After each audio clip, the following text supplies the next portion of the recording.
Should Christians take the COVID vaccine? The vaccine is front and center in the news, but currently there exists a sizable number of Christians who have indicated they are suspicious of the vaccine. My name is Curtis Chang, and welcome to Redeeming Babel, where our mission is to provide biblical thinking in a confusing world. I'm a former pastor, and now I train pastors and Christian leaders as a seminary professor. In this series, I want to take seriously the questions that some Christians have about the vaccine. But I want to make the case that after considering those questions, ultimately all Christians should indeed take the vaccine and do so for important biblical reasons. There are several questions being asked by Christians. We'll examine these questions in our other videos. However, I believe everyone starts with that first question: is the vaccine safe? So this video will focus on vaccine safety. If you can only watch one video, I recommend you too start with this one. Now, I do believe the vaccine is safe. This is a major reason why I encourage all Christians to take the vaccine. But I think the way this question has gotten framed has unfortunately fallen into the division affecting our country. In our divided society, each side is shouting at the other side. The pro-vaccine side shouts at the anti-vaccine side and says, "You're anti-science and you're ignorant." The anti-vaccine side shouts back and tells the pro-vaccine side to think for yourself and calls them sheeple. Sheeple is a term used by some anti-vaxxers to describe people just mindlessly following conventional wisdom like sheep. Sadly, the way this debate is framed, it's not accurate or fair to either side. For instance, it really isn't accurate or fair for the pro-vaccine side to claim their side knows science and the anti-vaccine side is just being ignorant. I'm someone who is pro-vaccine, but if I'm honest with myself, I have to ask, how much do I really know the science of the vaccine? Yes, I've read several news articles on the vaccine, but have I really mastered even the basics of the science involved? For instance, could I even name the chemical ingredients of the vaccine? No, I can't. Could I explain with any scientific detail why the vaccine attacks the virus but is somehow safe for me? No, I can't. I've not read for myself any of the underlying scientific research papers on vaccine safety, and even if I did, I couldn't understand most of it. If I'm honest, when it comes to the actual science behind vaccine safety, I'm rather, ignorant. So why do I believe the vaccine is safe? Well, the anti-vaccine side does have a point. It's not because I am thinking for myself, in the sense that I'm not depending on anyone else. In truth, I believe the vaccine is safe because I trust others tasked with answering that question for me. The vaccine is safe because I trust others. I trust the expert leaders of scientific institutions like Dr. Francis Collins, who heads the National Institute of Health, the NIH. Dr. Collins, by the way, is a devout evangelical Christian and one of the nation's leading scientists. Here are his words. As NIH director, I've followed closely the development of these first vaccines, and I know they have been rigorously tested and found to be safe and effective. I encourage everyone to accept the vaccines when offered to you. It's our best chance to turn the tide on the pandemic. Now, I, Curtis Chang, have not followed closely the development of these vaccines. I do not know the details of this rigorous testing. But Dr. Collins has, and I am trusting him. And not just him, but all the leading scientific institutions who agree with him on the safety of the vaccine. The FDA, the CDC, and all the major research institutions tasked with knowing about drug safety have assured us that the vaccine is actually very safe.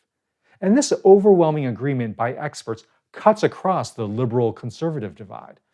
Bioethics experts from theologically conservative institutions like the Vatican's Pontifical Academy for Life, the Association of Pro-Life Obstetricians, and the Christian Medical Association have all encouraged people to take the vaccine as safe. Other theologically and politically conservative institutions have joined the chorus of approval. So, is the vaccine safe? The leading institutions tasked with answering this question of public safety have already given their answer. Both secular and Christian institutions have assured us the vaccine is safe. This means that the real question behind is the vaccine safe is actually the question of trust. The real question is, do I trust the people and institutions God has provided to guide me?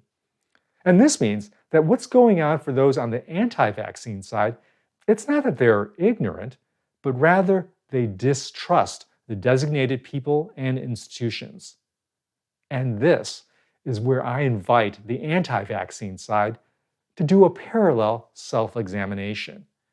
Because there is a sense on the anti-vaccine side that we're truly independent thinking people who don't just listen to the authorities tell us how to think, rather we think for ourselves. But do we? Do any of us actually think for ourselves in a consistent and complete way? When we go to McDonald's and order a Big Mac, how do we know it's safe to eat? Do we examine for ourselves the quality of the meat at its origin? Or do we trust the USDA?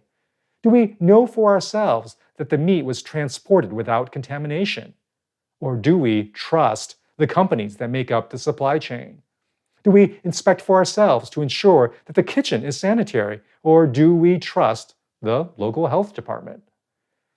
The answer is obvious. Every day, we are willing to inject many things into our own bodies because we trust the underlying institutions that have been tasked with knowing these things for us.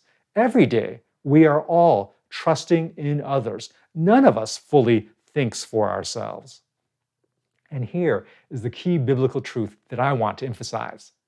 That's a good thing. That is the way God designed human beings and human life to operate.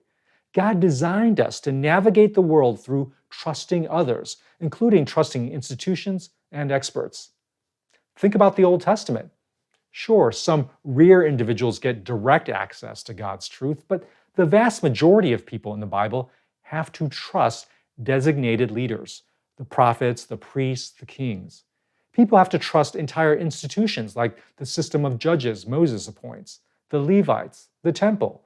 In the New Testament, Jesus' all-important Great Commission rests on his expectation that the entire world will trust the words of the few he has designated. God has designed us to access truth through trust. Why did God design human life and the world to operate this way? Well, God wants us to become trusting people because trust is necessary to know God himself. Recall the story of Jesus appearing to his disciples after the resurrection. Remember that Thomas is doubting Thomas? He distrusts the testimony of the other disciples. He insists that he must see for himself. He must think for himself. Jesus finally does appear to Thomas directly so that he can see for himself. But when he does, Jesus also gently rebukes Thomas with these words, "Because you have seen me, you have believed. Blessed are those who have not seen and yet have believed." Jesus is saying the way of knowing truth is the way of trust. Jesus wants Thomas to become a believing, trusting person with him. And for Thomas, like for us all, becoming a trusting person means trusting the testimony of others. Trusting others is a critical element of growing our trust in God. Conversely, if a person insists on being distrustful of everything and everybody, that person will become a fundamentally distrustful person. A fundamentally distrustful person will have difficulty trusting God. Think of trusting others, including human institutions that God has designated, as a way of building our trust muscles for ultimately trusting in God. Now, of course, trusting human institutions does not mean expecting them to be perfect. Human institutions, like human individuals, have flaws. But just like we have to figure out how to trust imperfect individuals in our lives, like our spouses, our parents, our friends, we also have to learn to trust imperfect human institutions. So, if you lean towards the anti vaccine side, I want to point out that you've already learned to trust the very institutions that are telling you now the vaccine is safe. Every time you buy some aspirin at the drugstore, you are trusting the FDA, who oversees all drug safety. This is the same institution that has approved the COVID vaccine. Every time you've taken any medical treatment, you are trusting the foundational research behind that treatment, research that most likely relied on the NIH, the institution headed by Francis Collins. You already trust these institutions for yourself and your loved ones. Please keep trusting them as they tell you that the vaccine is safe. The coronavirus has disrupted our world, caused enormous suffering of all kinds, and at the time of this recording, killed over 2 million people globally and over 400,000 Americans. The vaccine is our best chance at ending this suffering and preventing more deaths. But the vaccine does not have all the ingredients necessary to accomplish this. It needs one ingredient that only you can supply. This is the ingredient of trust. Let's add our part to the solution. The pandemic has spread person to person. Ending the pandemic will also spread person to person, as each of us shares the necessary truth about the vaccine to those who are unsure.